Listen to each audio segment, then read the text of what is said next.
A sign in the window says, "Zero commission." A tourist walks in, hands over $500, and walks out with euros. No fee was charged, and the business still made money on that transaction, sometimes a lot of it, because the fee was never really the product.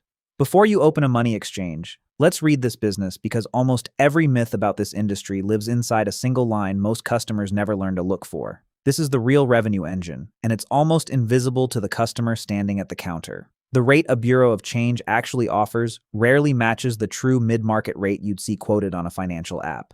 That gap, commonly running 2 to 10% depending on the currency pair and the location, is baked directly into the exchange rate itself, not itemized anywhere on the receipt.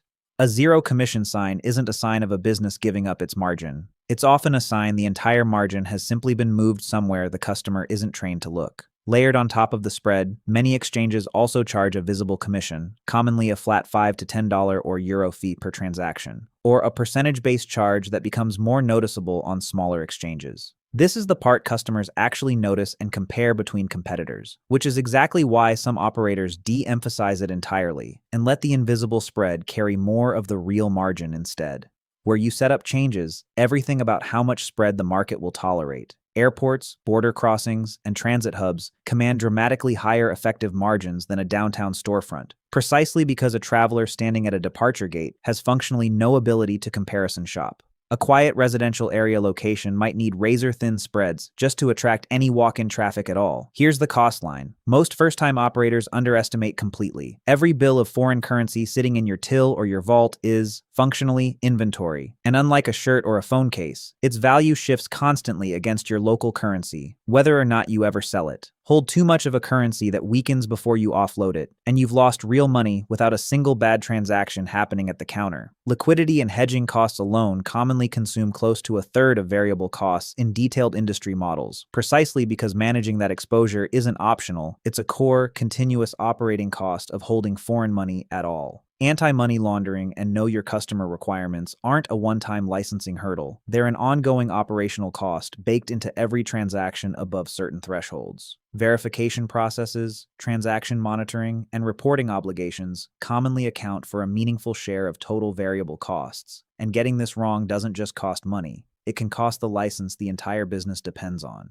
Rent for a location with genuine foot traffic, security for a business that, by definition, keeps large amounts of cash on hand, and staffing trained specifically in compliance and fraud detection, all sit as real monthly overhead, regardless of transaction volume. Detailed models for a properly built exchange operation put startup capital, licensing, technology, initial liquidity reserves, and fit-out combined, well into the hundreds of thousands of dollars for a serious, fully compliant operation, with office fit-out alone commonly running tens of thousands. This is the structural pressure sitting underneath every other line on this ledger. A traveler can now often withdraw foreign currency from an ATM at their destination, or simply pay by card, for less than a storefront exchange would charge them.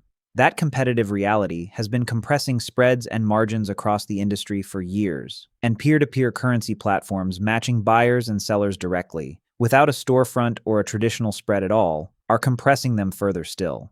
Here's the number that changes how you should read every other line on this ledger. Because the spread is invisible on the receipt and the commission is the only number customers actively compare, an exchange that competes purely by advertising no commission or best rates without disciplined spread management can look competitive on the one number customers can see, while quietly bleeding margin on the much larger number they can't.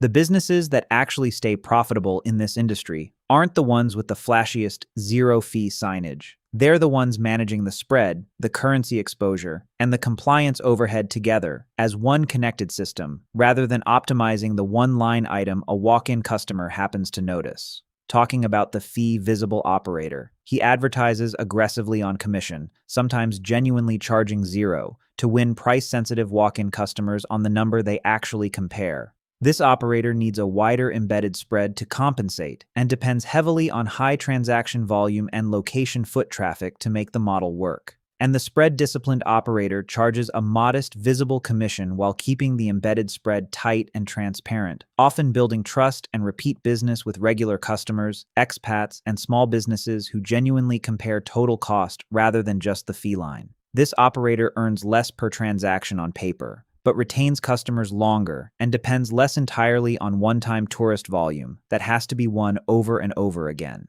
A money exchange isn't really in the business of exchanging money. It's in the business of managing a spread most customers never learn to see, foreign currency inventory that moves in value on its own, and a compliance burden that never fully goes away, all while competing against ATMs and cards that are getting more convenient every year. For the operator who reads every line on this ledger, not just the one printed on the receipt, a money exchange can be a genuinely durable business even as cards and ATMs keep eating at the edges of it.